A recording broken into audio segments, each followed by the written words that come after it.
So, today is Saturday and magpupunta tayo ngayon sa taekwondo training ni Kuya Yil and ni Kuya Orion. Actually ngayon, morning yung taekwondo, isa lang yung schedule. So, 10 to 12 ang kanilang schedule ng training. Kahapon kasi hindi kami nakapag-training kasi nga medyo gabi na. Tapos si Kuya Orion, na-clinic siya. So, pinagpahinga ko muna. Sabi ko, pahinga ka muna para hindi ka mahirapan sa training. Siyempre, sasakit yung katawan, nababanat yung mga buto-buto, ganyan, kasukasuan kapag ka nag-training. And ngayon, isasama namin kayo sa kanilang taekwondo training since dalawa na sila. And right now, si Kuya Orion, white belt pa lang siya. But nakakailang attendance na rin naman siya. So nakakailang training days na siya. And we are opting na para sa promotion niya for, I think, this month. Kasi parang every month naman meron promotion yung mga, may mga belt promotion.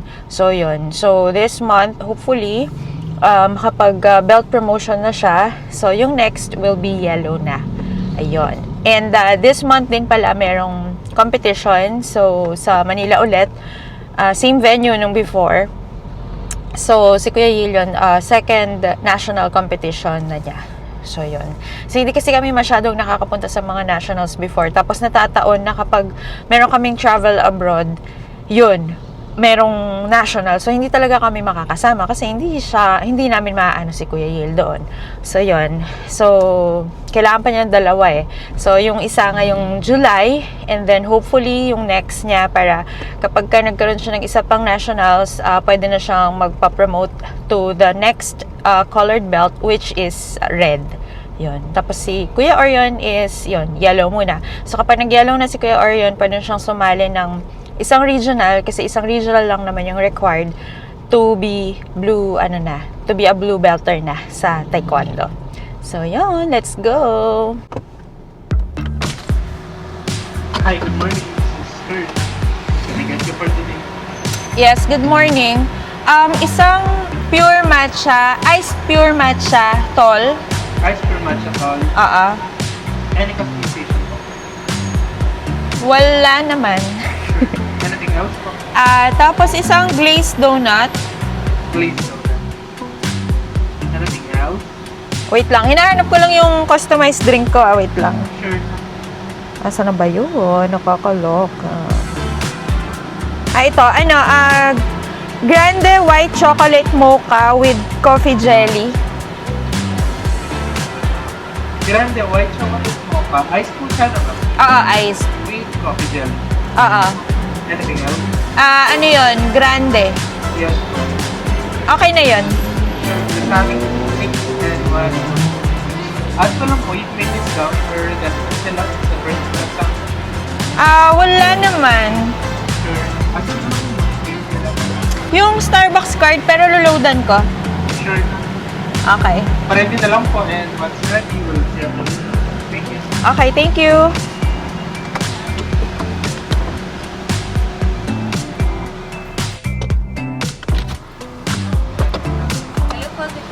Good morning.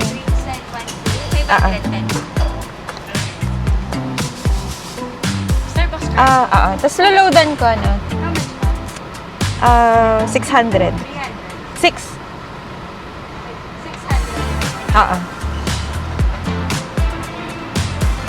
Card na lang. Card. Gamitin na lang ang card.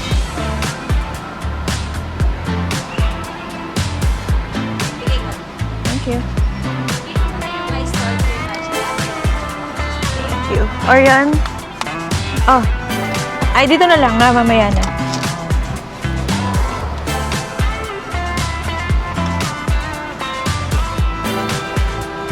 Donut. Okay. Kuya Yil.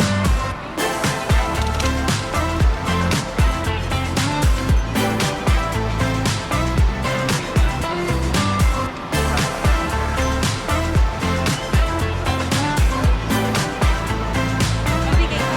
Ma'am, sorry na. Okay lang po ba sa front na lang sila? Hatid na lang namin. Saan banda? Dito Ay, po, sa may gilid. Dito sa kabila. Okay, sige. Hatid ko na lang naman. Okay. Gagawin lang po. Thank you so much. Thank you.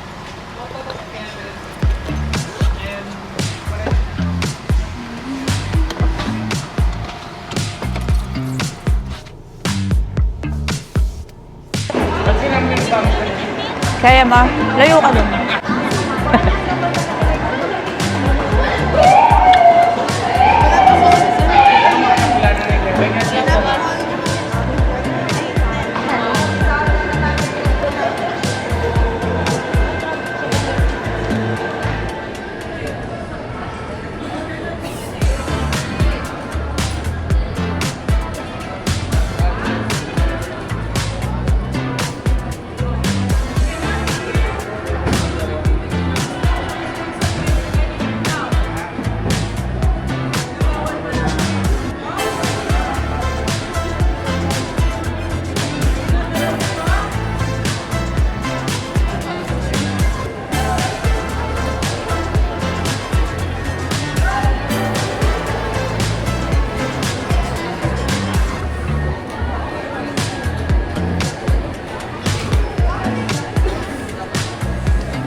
So, kakatapos lang namin sa Taekwondo and we're gonna get our order. Umorder kasi si Papa ng chicken. Ang problema lang talaga dito sa 24 chicken na to, palaging walang parking. Gas station kasi siya, kaya lang ang hirap. Walang parking, saan tayo magpa-park? Yun ang laging problema dito, nakakaloka. Masarap naman kasi siya eh. Ang hirap lang talaga nung walang ma-parking. Dito na lang tayo sa gilid. Wala tayong choice. We have to be here. Nakakaloka, diba? So, pauwi na kami guys and na-pick up na natin yung sa 24 chicken. Yun lang talaga ang problema ko dun palagi. Kaya ayaw na ayaw ko, as much as possible, ayaw ko sanang mag-pick up. Mas okay na yung ipapadeliver. Pero ayun, pina-pick up ako ni Papa. So, siya yung nag-order. In-order niya sa Food Panda. Tapos, for pick up siya. Kasi daw, parang mas mura siya ng 30% kesa sa ipapadeliver mo sa bahay. Ganon. So, yan. And today niyan, so, buti na lang at tapos na ang taekwondo. Kasi normally, ang taekwondo talaga, training nila, hapon talaga siya. So, kaya lang siya ginawang umaga ngayon, 10 to 12, is because may promotion for black belt. So, yung mga black belter, ayun, for promotion sila today. So, from different places sa Region 3, I think. Kasi nakita ko yung mga ibang coach. Yun. So, lahat ng mga magpapapromote na black belter.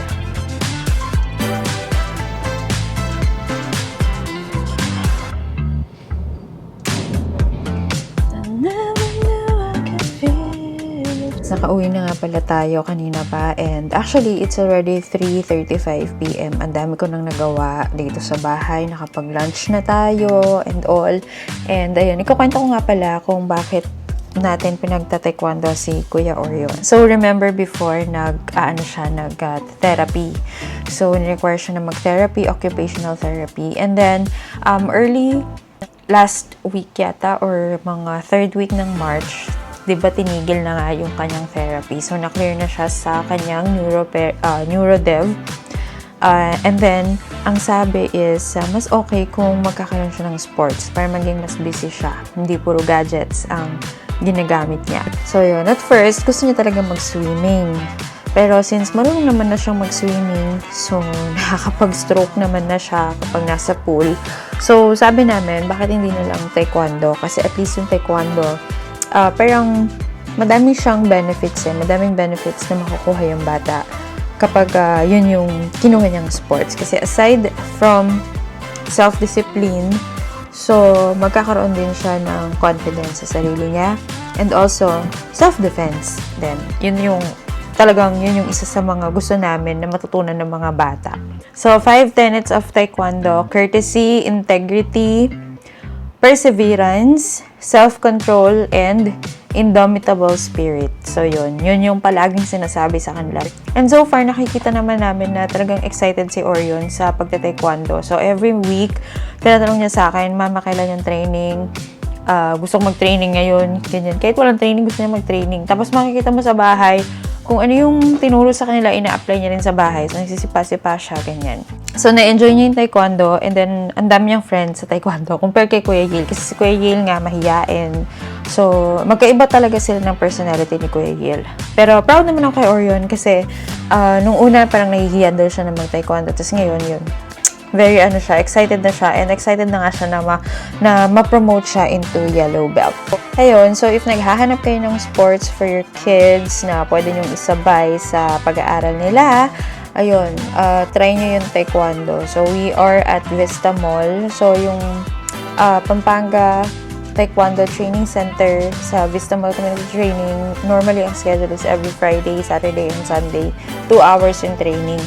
So, pwede rin kayong mag-check sa Facebook page nila, Pampanga Taekwondo Training Center. And then, yung isang branch nila is Angeles Taekwondo Training Center, or ATTC. Yun, di ko lang alam kung ano yung exact location nila. Pero yun nga, yung dito sa San Fernando is sa Vista Mall. So, yun. Vista Mall San Agustin. So, ayun. If meron kayong questions about taekwondo, send nyo lang dito sa ating comment section, and we will try to answer them for you. Thanks for watching, and don't forget to subscribe on our YouTube channel. If you haven't subscribed yet, i-follow nyo na rin ako sa aking TikTok account kasi mas madami rin akong mga pinopost doon. And also sa IG ko. Pero mas madami talaga sa TikTok. Thanks!